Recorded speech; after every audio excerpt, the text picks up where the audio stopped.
Hello friends, welcome to our channel Success Tree. My name is Harmaninder Singh and today we are going to start a new thing that is biology with MCQs. तो friends ये जो आपके लिए हम कुछ नया लेके आए हैं इससे आपको डबल बेनिफिट होने वाला है। एक बेनिफिट इसका ये है कि आपको प्रीवियस ईयर के जो क्वेश्चंस हैं उनको देख के आइडिया हो जाएगा कि आपको अपने एफर्ट्स को कैसे चैनलाइज करना है, किस डायरेक्शन में आपने स्टडी करनी है। दूसरा ये है कि आपको जो कंसेप्ट है जब हम वो डिस्कस करेंगे एमसीक्यूज के साथ में तो आपको वो कंसेप्ट भी क्लियर हो जाएगा, तो और ज़्यादा क्लैरिटी आएगी, नॉलेज भी इंक्रीज होगी। तो फ्रेंड्स आज हम ये जो स्टार्ट करेंगे बायोलॉजी का पार्ट, उसमें सबसे पहले मैंने जो टॉपिक सेलेक्ट करा है वो है ह्यूमन डिजीजेज। तो अगर आप प्रीवियस ईयर के क्वेश्चन देखोगे तो आप नोट करोगे कि बहुत सारे जो क्वेश्चंस हैं वो डिजीजेज से रिलेटेड हैं। और क्योंकि करंट अफेयर में भी आपको पता है कि इंडिया में बहुत सारी डिजीजेज हैं, जैसे कि ट्यूबरक्लोसिस है, लेप्रोसी है और भी बहुत सारी डिजीजेज हैं, एड्स है जैसे कि, तो डिजीज़ का जो टॉपिक है वो ऑटोमेटिकली इंपॉर्टेंट हो जाता है। तो अगर आपने बायोलॉजी को अच्छे से पढ़ना है तो आपको ह्यूमन डिजीज़ का जो टॉपिक है वो भी अच्छे से पढ़ना होगा। तो हम क्या करेंगे कि हर वीडियो में 10 एमसीक्यूज़ को डिस्कस करेंगे और उनसे रिलेटेड जो और भी इंफॉर्मेशन है वो भी ज़रा कुरेद के लेके आएंगे और भी उसको डेप्थ में पढ़ेंगे। ठीक है, तो चलिए स्टार्ट करते हैं आज का ये लेक्चर। तो सबसे पहले फर्स्ट जो क्वेश्चन है वो क्या है, penicillin is extracted from which of the following.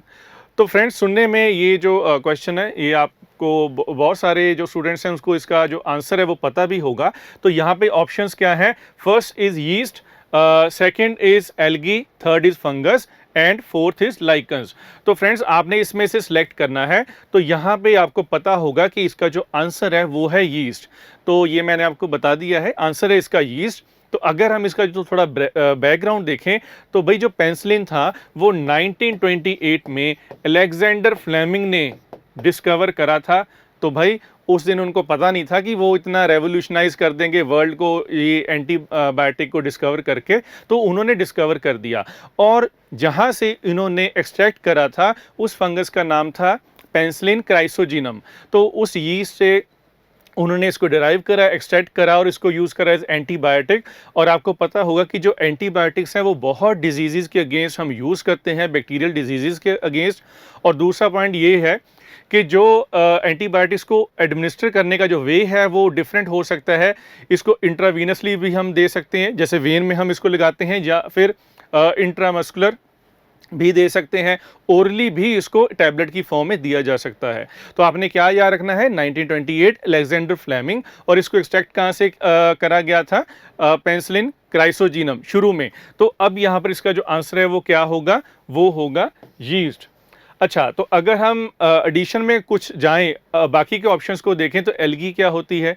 अब एल्गी जो है उसको हम यूकैरियोट ग्रुप में देखते हैं, तो इसमें फोटोसिंथेसिस भी होती है। ऐसे कुछ जो पॉइंट्स हैं वो आपको पता होने चाहिए। ठीक है, अब जो फंगस है, फंगस का एक अलग ग्रुप है, ये प्लांट्स की किंगडम में नहीं आते। ठीक है, और इसकी भी डिफरेंट टाइप्स हो सकती हैं, ये कॉलोनियल भी हो सकते हैं, फिलामेंटस हो सकते हैं। ठीक है, जैसे कि यूलोथ्रिक्स की एग्जाम्पल है। तो ऐसे, और अगर लाइकन की बात करें तो लाइकन जो है वो एक एसोसिएशन होता है बिटवीन एल्गी एंड फंगस। तो ये आपने याद रखना है। ठीक है, तो लेकिन यहाँ पे जो आंसर है आपका वो है यीस्ट। तो ये आपने याद रखना है। नेक्स्ट है आपका क्वेश्चन नंबर 2। अब क्वेश्चन नंबर 2 क्या है, sea sickness is due to the effect of the motion of ship on. Options हैं, number 1 internal ear, second is heart, third is stomach and fourth is eyes. अब यहाँ पर ये जो 4 organs बताए गए हैं, तो पूछा क्या गया है कि जो सी सिकनेस होता है, तो सबसे पहली बात तो ये है कि भाई सी सिकनेस है क्या। तो जब आप किसी बोट में, किसी शिप में जा रहे हो, तो जब वो मूव करता है अप एंड डाउन, तो आपको ना नोजिया फील होना शुरू हो जाता है, तो वॉमिटिंग वाली फीलिंग आती है। अब वो है क्या, पहले मैं आपको आंसर बता देता हूं। आंसर है इसका 1, दैट इज इंटरनल ईयर। अब इसको हम समझते हैं कि ये होता क्या है। देखो ऐसा है कि जो आपका ईयर है उसका जो एक तो आउटर पार्ट हो गया, एक मिडिल पार्ट हो गया, एक होता है उसमें इनर ईयर। अब इनर ईयर के ना 3 पार्ट्स होते हैं। देखो मैं ना यहाँ पे रफ सी डायग्राम बनाऊंगा तो आपको उसमें से समझना है। तो इनर ईयर में वहां पर ना सेमी सर्कुलर कैनाल्स होती हैं ऐसे, ठीक है। तो उन तीनों को डिफरेंट नेम्स हैं, एक है एंटीरियर सेमी सर्कुलर कैनाल है, एक है पोस्टीरियर सेमी सर्कुलर कैनाल, और एक उसमें ना लेटरल भी है जो साइड को होती है, जैसे सपोज ये है। अब उसके बाद यहाँ पे इसका पार्ट होता है वेस्टिब्यूल, और थर्ड जो इसका पार्ट होता है वो ना एक ऐसे स्ट्रक्चर में होता है जिसको हम कहते हैं कॉकलिया। हाँ जी, बात समझ आई? उसको हम क्या कहते हैं? उसको हम कहते हैं कॉकलिया। अब ये जो सेमी सर्कुलर कैनाल्स होती हैं, इनमें एक लिक्विड होता है जिसको हम कहते हैं एंडोलिम्फ। हाँ जी, बात समझ आ गई? उसमें उस लिक्विड का क्या नेम होता है? एंडोलिम्फ। अब एक्चुअल में यहाँ पर इनर ईयर के दो फंक्शंस हैं भाई। एक तो हियरिंग है, हमें पता है कि हमें सुनाई देता है कान से, लेकिन दूसरा एक और इसका बहुत इंपॉर्टेंट फंक्शन है, वो है इक्विलिब्रियम। इक्विलिब्रियम से ये हमें बताता है कि हमारी जो बॉडी है वो स्टेबल है, और उसके बेसिस पे ही हमारा जो ब्रेन है वो आगे सिग्नल देता है कि मूवमेंट हमारी बॉडी की कैसी होनी चाहिए। बात समझ आ गई? अब यहाँ पर क्या होता है कि सेमी सर्कुलर कैनाल्स में ना यहाँ पे हेयर लाइक स्ट्रक्चर्स होते हैं, सीलिया जिसको हम कहेंगे, सीलिया हेयर लाइक स्ट्रक्चर, और इसमें ना वो लिक्विड होता है। तो अब जो हेयर जो है वो एज रिसेप्टर काम करते हैं, तो जब हमारी बॉडी मूव करती है तो वो अंदर ना लेवल ऑफ लिक्विड जो है वो चेंज होता रहता है। तो जब लेवल ऑफ लिक्विड चेंज होगा तो ऑब्वियस है वो कभी किसी और साइड की सीलिया को टच करेगा, कभी अनदर साइड ऑफ सीलिया को टच करेगा। तो by touching of that liquid to the cilia हमें जो ब्रेन को सिग्नल जाता है कि बॉडी की जो पोजीशन है वो किस तरफ है, वो किस तरफ बेंड है। हाँ जी, बात समझ आई? तो जब उसमें वो फ्लूइड जो है वो मूव करता है सीलिया को, यानी कि वो हेयर सेल को टच करता है, तो सिग्नल जाता है ब्रेन को, ठीक है, कि हमारी बॉडी की पोजीशन क्या है।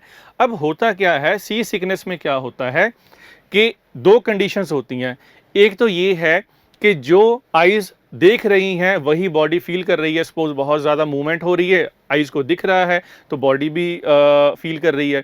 लेकिन सी सिकनेस तब होती है जब आइज़ को दिख रहा है कि भाई सारा कुछ स्टेबल है, सारा कुछ आराम से है, लेकिन बॉडी जो है वो movement up and down feel कर रही है।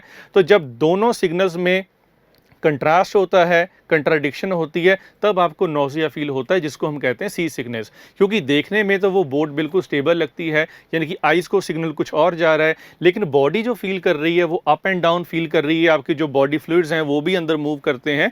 उससे क्या होता है कि वो कंट्राडिक्शन सिग्नल में आ जाती है। क्योंकि यहाँ पर तो ईयर जो है, जब इसमें वो फ्लूइड मूव करेगा मूवमेंट से, बोर्ड की मूवमेंट से, तो क्या होगा, ब्रेन को पता चलेगा कि भाई मूवमेंट हो रही है, तो जिसकी वजह से वो नौसिया वाली फीलिंग आती है। तो भाई यहाँ पर आपका क्या हो गया आंसर? Internal ear. ठीक है, तो ये है सेमी सर्कुलर कैनाल्स, ये है वेस्टिब्यूल, ये है कॉकलिया। तो जो वेस्टिब्यूल से नर्व जाएगी ब्रेन तक उसको हम क्या कहेंगे? Vestibular nerve.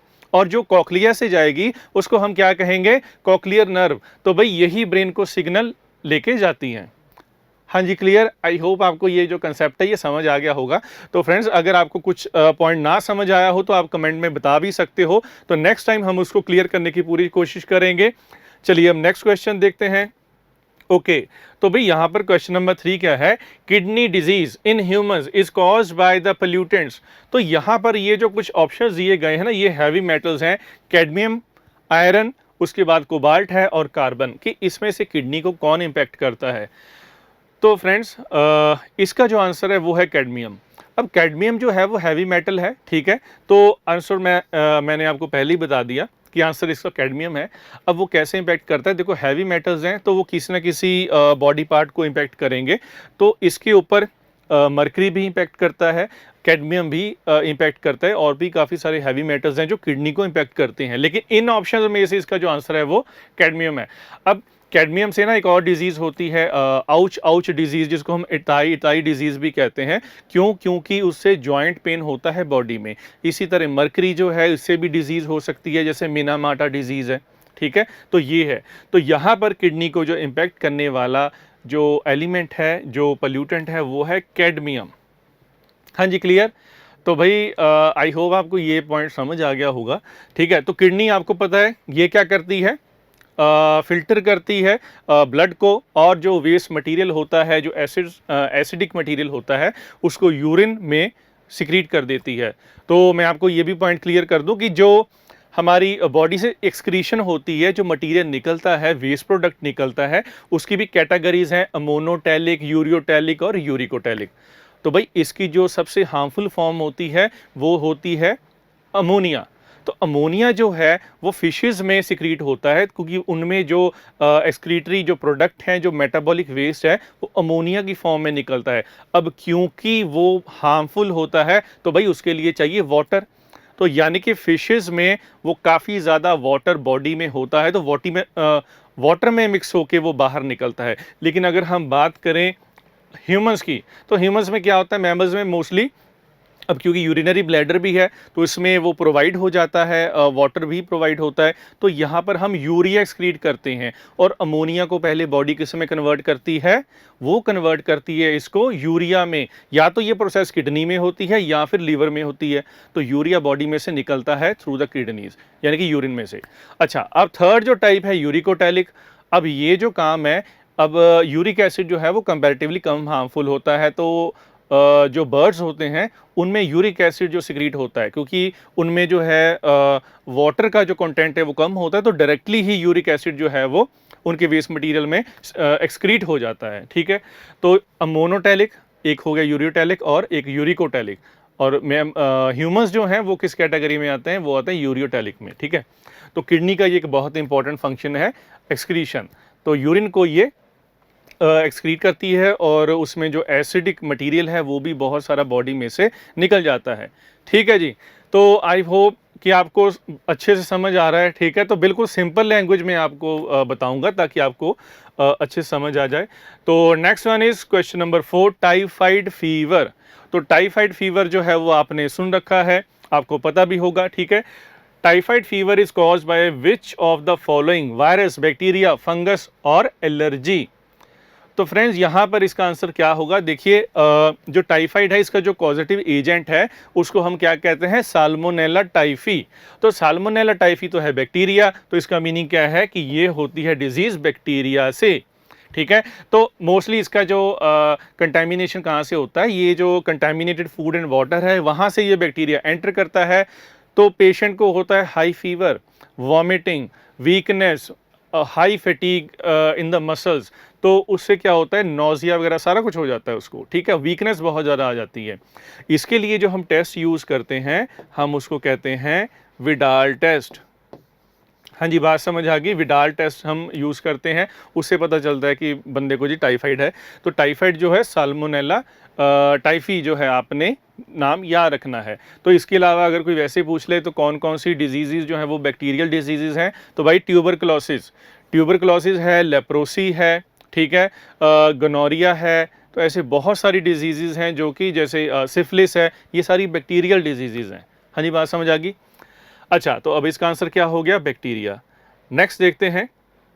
हाँ जी, which of the following diseases is cause by virus. अब इनमें से वायरस जो है वो कौन सी डिजीज कॉज करता है, तो यहाँ पर डिजीजेज देखिए, पोलियोमाइलिटिस है, मलेरिया है, हुपिंग कफ है, रिंग वॉर्म है। ठीक है, तो ये आपने जो डिजीजेज देखी हैं, तो मैं आपको पहले बाकी डिजीजेज बता देता हूँ। ठीक है, तो मलेरिया आपको पता है प्रोटोजोन डिजीज़ है। ठीक है, और इसको स्प्रेड कौन करता है, एनोफ्लीज मॉस्किटो करता है।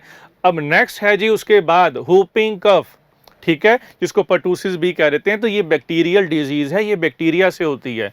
और जो रिंग वर्म है तो भैया ये है फंगस, ये फंगल डिजीज है। तो एक आपने ना सुना होगा दाद खाज खुजली, तो भाई उसमें से जो दाद होती है वो ये है रिंग वर्म। ठीक है, तो ये फंगल डिजीज है। अब बचा क्या, हमारे पास बचा है पोलियोमाइलिटिस। तो भाई जो पोलियोमाइलिटिस है वो पोलियो वायरस से होता है। तो इनमें से जो वायरल डिजीज है वो है पोलियोमाइलिटिस। अच्छा, इंडिया में क्या कंडीशन है, इंडिया में 2014 27 मार्च को WHO ने डिक्लेयर करा कि भाई इंडिया में से जो पोलियो है वो इरेडिकेट हो गया है, इंडिया इज़ पोलियो फ्री। तो 2014 में डिक्लेयर करा गया था। अच्छा, उससे पहले जो लास्ट केस था वो 2011 में आया था, जैसे गुजरात में और बंगाल में। तो उसके बाद ना ये केसेस आने जो है वो बंद हो गए। अब दूसरा पॉइंट ये है कि भाई ये जो पोलियोमाइलिटिस का वायरस है, पोलियो वायरस, इसकी टाइप्स हैं टाइप 1, टाइप 2, टाइप 3। तो अगर हम वर्ल्ड वाइड बात करें तो 2015 में टाइप 2 जो था उसको इरेडिकेटेड डिक्लेयर कर दिया किसने, WHO ने। उसके बाद 2019 में टाइप 3 जो है इसकी उसको डिक्लेयर कर दिया कि ये इरेडिकेट हो चुकी है, बस एक टाइप 1 जो है वो परसिस्ट अभी भी कर रही है। ठीक है, तो कौन सी परसिस्ट कर रही है, टाइप 1 ऑफ पोलियो वायरस। हाँ जी, बात समझ आ गई। तो ये है पोलियो के बारे में। तो पोलियो जो है ये आपने पॉइंट याद रखना है कि टाइप 2 2015 में वर्ल्ड वाइड इरेडिकेट हो गई है और जो टाइप 3 है वो इरेडिकेट हुई है 2019 में। ठीक है, तो जो T1 है, टाइप 1 है, वो परसिस्ट कर रही है। अच्छा, दूसरी बात ये है कि जो पोलियो की वैक्सीन दी जाती है, अब भैया कई स्टूडेंट्स के माइंड में क्वेश्चन होगा कि सर थोड़ा सा वैक्सीन के बारे में भी बता दो। तो भाई वैक्सीन जो है उसमें क्या है, वैक्सीन जो है वो एक कोई भी वायरस जो है जिसके अगेंस्ट हमने वैक्सीन बनानी है, तो हम उस वायरस की यानी कि उस एजेंट की एक वीक फॉर्म या इनएक्टिवेटेड फॉर्म जो है उसको यूज़ करते हैं। ये उसका कोई सरफेस प्रोटीन भी हो सकता है। अब जो पोलियो वायरस है इसके अगेंस्ट जो वैक्सीन है या तो ये इंजेक्शन से दी जाएगी या फिर ये दी जाएगी ओरली। अब जो इंजेक्शन से दी जाती है वो इनएक्टिवेटेड पोलियो वायरस होता है। ठीक है, और जो ओरली दी जाती है वो weekend form of polio virus होता है। अब जब वैक्सीन बॉडी में जाती है तो बॉडी कैसे रिस्पॉन्ड करती है, बॉडी को कैसे पता चलेगा कि भाई मैंने क्या करना है। जब वो weekend form of virus body में एंटर करता है तो हमारी बॉडी का जो इम्यून सिस्टम है उसमें मेमोरी सेल्स होते हैं, तो वो ना उसको बिल्कुल नोट कर लेते हैं कि भाई ये जो है ये तो एंटीजन है, ये तो वायरस है, तो फ्यूचर में हमने कैसे रिस्पॉन्ड करना है, तो वो मेमोरी सेल्स जो हैं वो समझ लेते हैं। अब फ्यूचर में जब दोबारा वो इन्फेक्शन आएगा तो उसके अगेंस्ट हमारी बॉडी जो है वो एंटीबॉडीज़ बना लेती है, तो हमारी बॉडी में फ्यूचर में इन्फेक्शन होगा ही नहीं। तो भैया जब हमारी बॉडी में पहले से ही सेल्स ने उसको मेमोराइज कर लिया है कि ऐसा अगर सेल आएगा तो हमने कैसे रिस्पॉन्ड करना है, तो कुछ भी नहीं होगा फिर, है ना। तो ये है पोलियो वैक्सीन। तो हमने पोलियो वायरस की भी बात कर ली है, कब इरेडिकेट हुआ ये भी बात कर ली है, वैक्सीन की बात भी हो गई है। क्लियर। तो चलिए अब चलते हैं हम अपने नेक्स्ट क्वेश्चन की ओर। तो देखें ज़रा, what may be the cause of impaired functioning of thyroid gland. तो फ्रेंड्स ये आपको मुझे लग रहा है कि आपको ये पता होगा, ठीक है, क्योंकि बहुत सारी ऐड भी आती है कि भी आयोडीन की डेफिशिएंसी से ग्वाइटर हो सकता है। तो ग्वाइटर डिजीज़ जो है वो थायराइड से रिलेटेड है, तो इससे आपको आंसर मिल जाएगा कि आयोडीन डेफिशिएंसी जो है वो बिगाड़ देती है यानी कि इम्पेयर कर देती है किसको, थायराइड ग्लैंड के फंक्शन को। तो मैं आपको बता दूं, सपोज ये जो आपकी विंड पाइप है ना जिसको हम ट्रेकिया कहते हैं, तो यहाँ पे ये देखिए रिंग्स बने होते हैं कार्टिलेज के, इसके साइड पे ऐसे ये थायराइड ग्लैंड होता है, इसकी दो लोब्स होती हैं, ठीक है, दो पार्ट होते हैं। तो थायराइड ग्लैंड को कौन सा ग्लैंड, एंडोक्राइन ग्लैंड कंट्रोल करेगा, इसको करेगा कंट्रोल पिट्यूटरी ग्लैंड जो कि हमारे ब्रेन में होता है। अब वो वहाँ से हार्मोन भेजेगा, तो उसको हार्मोन को ना बता के भेजेगा कि भाई तूने ना थायराइड को ये बताना है कि कौन सा हार्मोन स्क्रीट करना है। हाँ जी, बात समझ आई। यानी कि जो ऑर्डर है वो ऊपर से पिट्यूटरी से आएगा कि थायराइड को वो बताना है कि कौन सा जो हार्मोन है स्क्रीट करना है। तो थायराइड ग्लैंड के जो मेन हार्मोन है वो है T3 एंड T4। ये है ट्राई आइडोथायरोनिन और T4 है टेट्रा आइडोथायरोनिन। तो इतना डिटेल में नहीं जाना आपने, आपको फिर मुश्किल लगेगा। तो ये दो हैं इसके हार्मोन्स। और जो थायराइड का जो मेन फंक्शन है वो आपकी बॉडी के बेसल जो मेटाबॉलिक रेट है, यानी कि आपकी बॉडी का जो मेटाबॉलिज्म है वो काफ़ी हद तक थायराइड जो है उसको कंट्रोल करता है। अगर इसका जो सपोज इसका डेफिशिएंसी हो जाती है इसके हार्मोन्स की T3 एंड T4, तो आपकी बॉडी के बहुत सारे इंपॉर्टेंट जो फंक्शंस हैं ग्रोथ से रिलेटेड, मेटाबॉलिज्म से रिलेटेड, वो इम्पेयर हो सकते हैं। ठीक है, तो आपकी जो बॉडी की जो फंक्शनिंग है वो नॉर्मल नहीं रहेगी, तो ऑब्वियस है और बहुत सारी डिजीजेज हो सकती हैं, है ना। अच्छा, तो इसका फिर आंसर क्या हो गया, आयोडीन डेफिशिएंसी। तो अगर आयोडीन डेफिशिएंसी हो तो आपकी बॉडी में ग्वाइटर जो है यानी कि जो आपके गले में वो डिजीज़ हो सकती है ग्वाइटर। ठीक है, और दूसरी बात ये भी है अगर जो प्रेग्नेंट लेडीज़ हैं उनमें अगर आयोडीन की डेफिशिएंसी हो तो जो इनकमिंग चाइल्ड है, ठीक है, जो फीटस है मदर के पास, तो उसमें जो मेंटल डेवलपमेंट है वो इम्पेयर हो सकती है, हैम्पर हो सकती है। और जो जिसको हिंदी में कहते हैं वो जो बच्चा है, जो फीटस है, वो मंद बुद्धि यानी कि उसका जो मेंटल लेवल है वो इतना डेवलप नहीं होगा। इसलिए कहते हैं कि जो प्रेग्नेंट लेडीज़ होती है उनको आयोडीन जो है वो डाइट में बहुत ज़रूरी है। हाँ जी, बात समझ आ गई। चलिए आगे चलते हैं। Question number 7, night blindness results from the deficiency of. तो अगर आपने विटामिन्स कभी ना कभी लाइफ में पढ़े होंगे तो इसका आंसर ना आपको पता होगा, ठीक है। तो मैं आपको वैसे बता देता हूँ, विटामिन ए। तो विटामिन ए का दूसरा नेम क्या होता है? रेटिनोल, ठीक है। और विटामिन ए को ना बहुत एसोसिएट किया जाता है हमारी विजन से कि भाई जो निगाह है वो तेज होगी किससे? विटामिन ए ज़्यादा डाइट में लेना चाहिए, ठीक है। ऐसी बातें होती हैं, तो ये बिल्कुल सही भी है। विटामिन जो ए है वो हमें ज़रूरी चाहिए, किसके लिए? अगर हमारी आई साइट जो है वो बिल्कुल हमने एक्यूरेट रखनी है। तो आंसर तो इसका विटामिन ए है। लेकिन अब उसमें हम नाइट ब्लाइंडनेस से रिलेटेड बात करेंगे तो वो क्या है? सपोज ये आई है, आई के पीछे जो बैक पे रेटिना होता है, तो रेटिना में मिलियंस ऑफ सेल्स होते हैं, रॉड्स एंड कोन्स सेल। हाँ जी, बात समझ आ गई। रेटिना जो है, आई में जो वो लेयर होती है जहाँ पे इमेज बनती है, तो वहाँ पर मिलियंस ऑफ सेल्स हैं, रॉड्स एंड कोन सेल।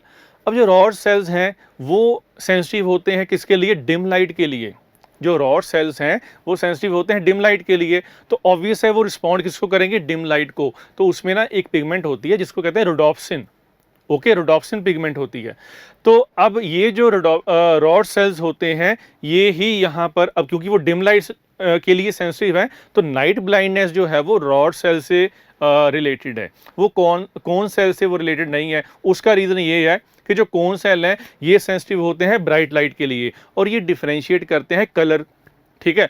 अब जब ब्राइट लाइट से लेना देना है तो फिर नाइट ब्लाइंडनेस के साथ हम उसको रिलेट नहीं कर सकते, ठीक है।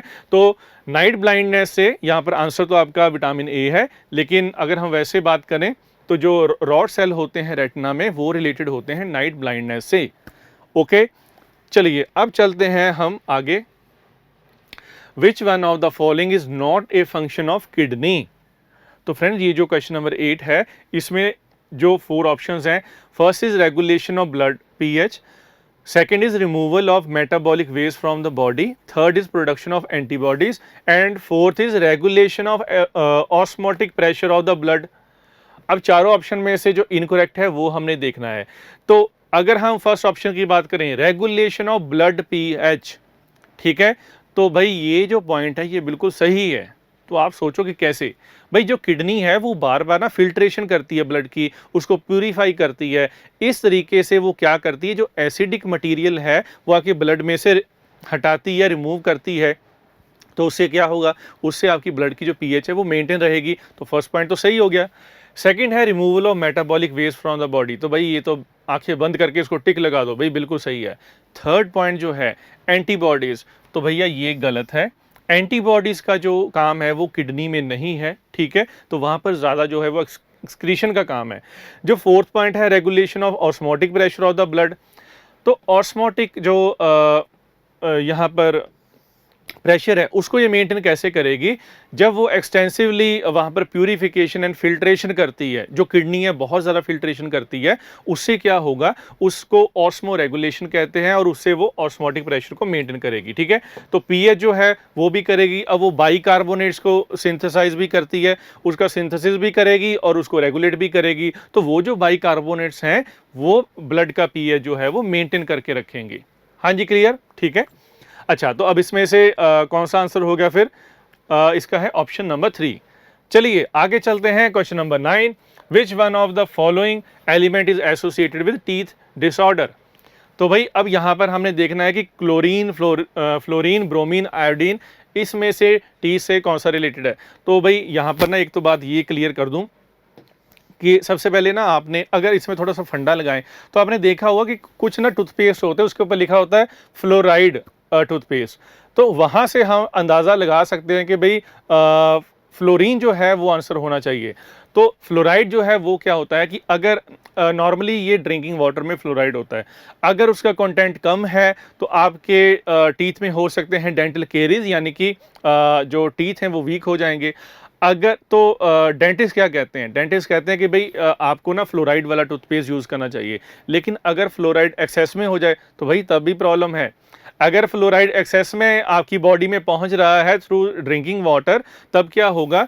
आपकी जो टीथ हैं वो एक्सेसिवली हार्ड हो जाएंगे, उसको मॉटलिंग ऑफ टीथ कहते हैं, बड़े दांत हो जाएंगे, ठीक है। तो यानी कि बिल्कुल बैलेंस लेवल पे होना चाहिए आपकी डाइट में फ्लोराइड। क्लियर? अच्छा, तो यहाँ पर फिर हमने क्या करा, जो करेक्ट ऑप्शन क्या है, फ्लोरीन। तो यहाँ पर आपके टी से रिलेटेड जो है वो फ्लोरीन है। कम है फ्लोराइड कंटेंट तो डेंटल केरीज, अगर एक्सेस में है तो मॉटलिंग ऑफ टीथ हो जाएगी, ठीक है। चलिए नेक्स्ट देखते हैं। क्वेश्चन नंबर 10 क्या है, locked jaw disorder is the other name of the disease. तो ये सिंपली फैक्चुअल पॉइंट है, ये आपको वैसे पता होना चाहिए। तो यहाँ पर क्या दिखाया गया है, नंबर 1 है टेटनस, नंबर 2 है मस्कुलर डिसऑर्डर, नंबर 3 है टाइफाइड और नंबर 4 है फाइलेरियासिस। तो भाई अगर हम फाइलेरियासिस की बात करें, ठीक है, तो इसमें क्या होता है कि जो लिम्स है बहुत बड़ी हो जाती हैं, ठीक है, ये भी एक डिजीज़ होती है। टाइफाइड हमने डिस्कस कर लिया है। मस्कुलर डिसऑर्डर क्या है कि अगर मस्कुलर डिस्ट्रॉफी या एट्रॉफी होगी, मसल वेस्टिंग होना शुरू हो गया है, तो ऐसा भी इसमें ये नहीं है। फर्स्ट जो ऑप्शन है tetanus, that is the correct option. अब टेटनस की बात करें तो ये क्या है, इसका जो बैक्टीरिया होता है उसका नाम है क्लॉस्ट्रीडियम टिटैनी। अब क्लॉस्ट्रीडियम टिटैनी जो है वो कॉज करेगा क्या, टेटनस। तो यहाँ पे लिख देते हैं क्लॉस्ट्रीडियम टिटैनी। तो ये जो बैक्टीरिया है ये सॉइल में होता है, तो अगर आपकी कोई इंजरी हो रखी है, कोई ओपन वूंड है, तो वहां से ये एंटर कर जाएगा आपकी बॉडी में, ठीक है। तो टेटनस जो है ये काफ़ी ज़्यादा आगे डिटीरियोरेट कंडीशन हो सकती है अगर इसको करेक्ट ना किया जाए। तो लॉक्ड जॉ जो डिसऑर्डर है ये किस में होता है, ये टेटनस में होता है। It is caused by Clostridium टिटैनी and it is curable. इसको ठीक किया जा सकता है, लेकिन अगर इन टाइम इसको जो है मेडिकेशन जो है वो दी जा सके। हाँ जी, बात समझ आई। तो फ्रेंड्स ये थे आज के 10 MCQs। आई होप आपको ना काफ़ी ज़रा समझ आ गया होगा। तो ये सेशन जो है आपके लिए काफ़ी हेल्पफुल रहा होगा, आई होप, ठीक है। तो नेक्स्ट वीडियो में हम डिस्कस करेंगे और भी 10 MCQs, उसके बारे में भी डिस्कशन करेंगे। तो friends till then, thank you.